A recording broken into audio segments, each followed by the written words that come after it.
I'm sitting in a very small cottage in the Himalayas where I live as I record this.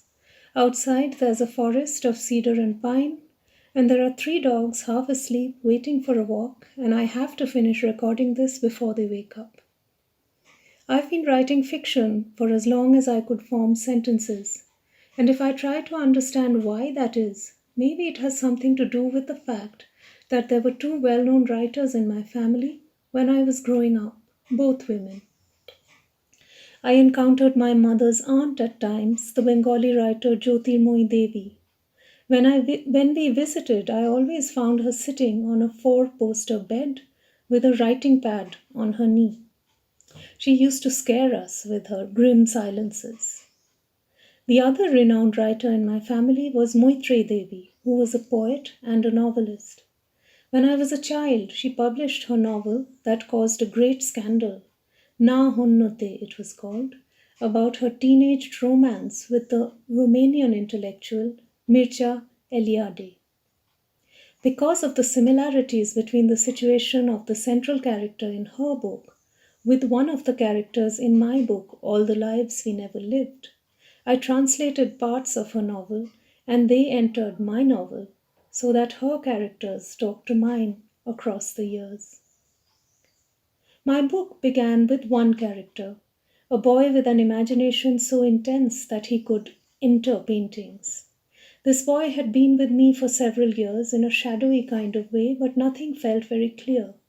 The process of writing was to discover his stories. What paintings? Why did he want to enter them?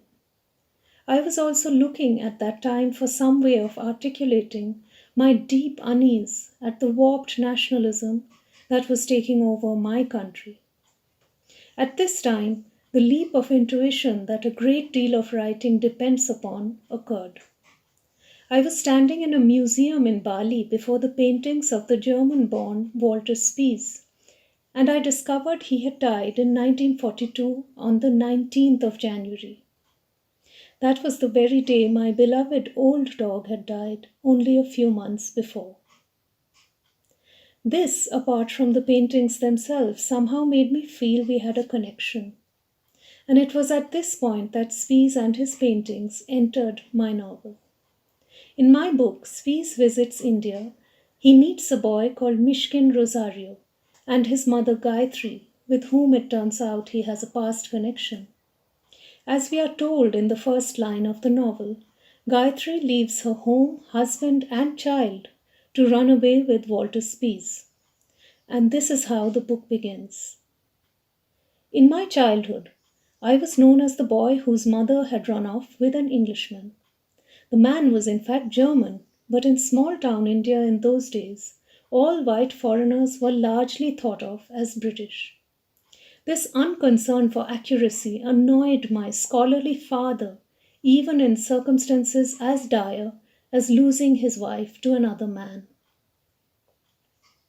The novel is a discovery by Mishkin, going backward and forward, of the central event in his life, his mother's disappearance.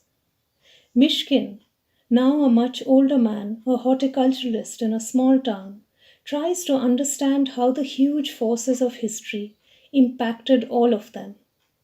In this sense, the novel is centrally occupied with the waste and destruction of war, as well as the place of individual freedom in times of political upheaval.